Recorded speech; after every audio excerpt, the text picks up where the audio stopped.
Welcome to the ADHD Open Space Podcast. My name is Gray Miller, and I will be your host and facilitator as we explore ideas, workarounds, accommodations, and other aspects of being a professional adult with ADHD. Most of this will come from my perspective as a cis white male in his mid-50s, living in the Midwest, who found out a year ago that I've been living with ADHD my entire life. I am not an expert on ADHD, except maybe in not knowing I've had it for half a century and somehow still getting by. But I promise to cite my sources, or at least admit when I'm repeating something I read on the interwebs. If I say anything you don't agree with, you're welcome to call me on it and let me know. This podcast is also part of the lead-up into the first ADHD Open Space happening in Madison, Wisconsin on January 20th, 2024. You can learn more about that event both here in the show and at the website adhdopen.space. The first 30 episodes of this podcast are also being released as part of National Podcast Post Month, NaPodPoMo. That means things might get a little rough, but it's going to be fun. Kind of like ADHD, right? Enjoy the show. From now to not now. ADHD and the battle with temporal discounting. Finding tactics to help you thrive in a time-blurred world. By Gray Miller, first published on Medium on June 16th, 2023. Hang on a minute, my coworker said through the Zoom. I need to take care of this now, or it won't get done.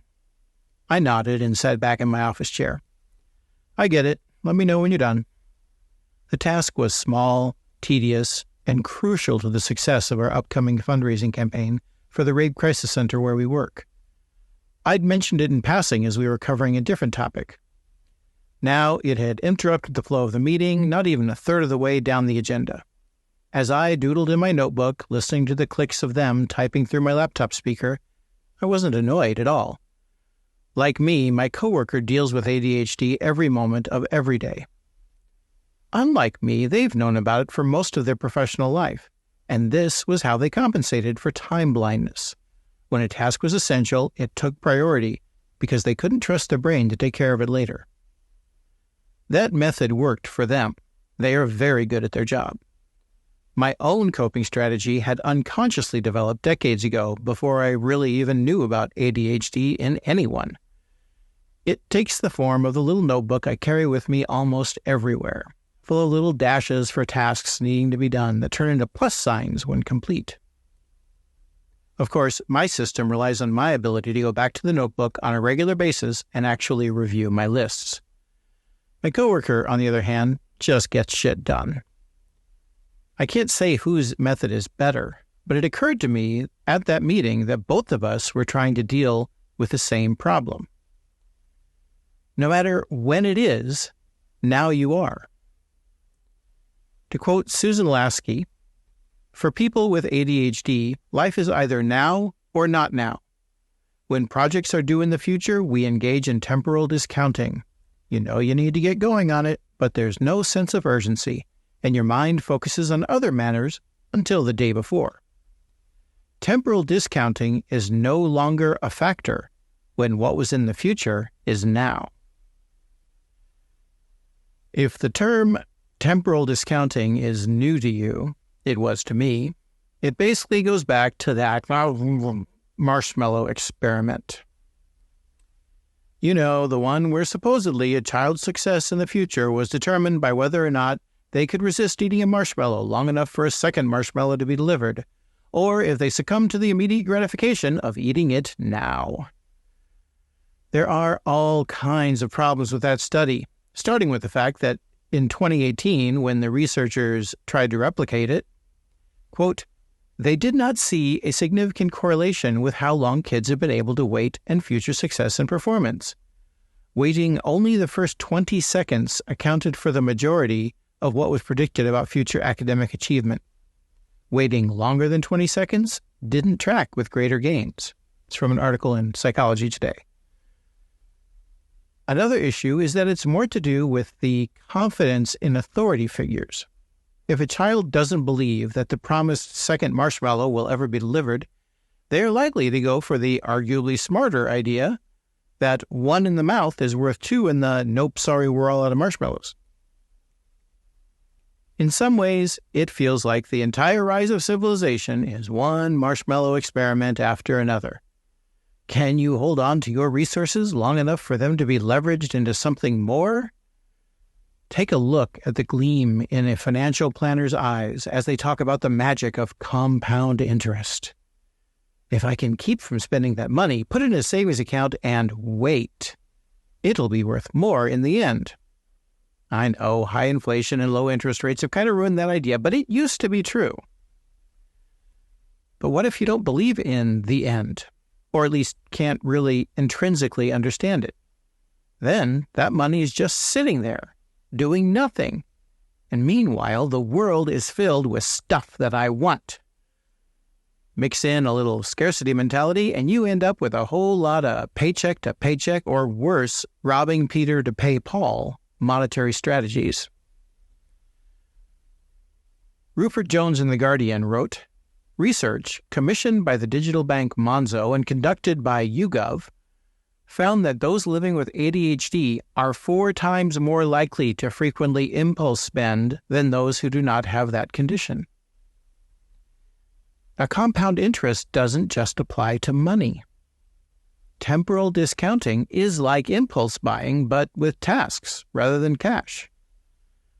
When you can't intuitively feel what tasks should have the highest priority or the most impact, all to-dos seem equal, which means that looking at a long list of them is like being in a supermarket. Overwhelming choices, all clamoring for your attention.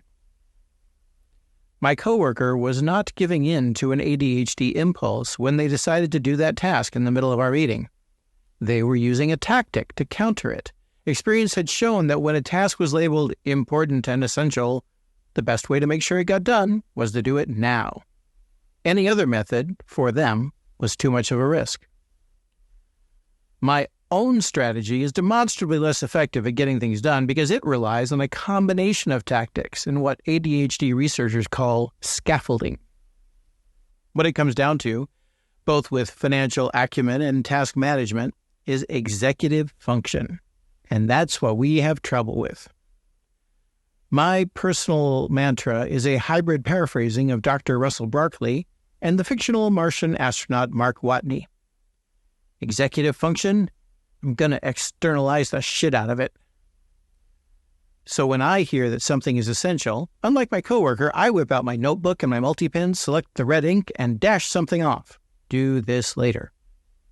But that is dependent on a lot of things. I have to have my notebook ready. I have to have a pen as well. I've been burned by that before. I have to write the task both quickly and legibly, which is a difficult combination sometimes. Most important, I have to have a time set aside to come back to my notebook and process that task. Oh, and then the task itself has to be actually done. That's a whole lot of executive functioning going on inside that error-prone system. And if you're wondering to yourself, why doesn't he just remember to do it later? Then you really need to read an article that you'll find on the comments. Or at least understand that anytime you start a sentence with, why don't they just, it's a sign that your empathy needs a little work. My strategy is more fragile than my coworkers' just do it tactic, but it's not necessarily better. We both go to the trouble of interrupting our meeting to make sure the important task that we can't trust to stay in our brains still gets done. The only slight advantage I can see to my system is that it doesn't derail the flow of the meeting, but at the same time, it has a lot of points of failure. It's all tactics for the same strategy, escaping the tyranny of now. Part of the reason I feel so seen and included now that I have my ADHD diagnosis is that finally, my decades-long obsession with time management, scheduling techniques, and productivity hacks makes sense. While not all ADHD coping strategies are about escaping the tyranny of now, it's a pretty high percentage.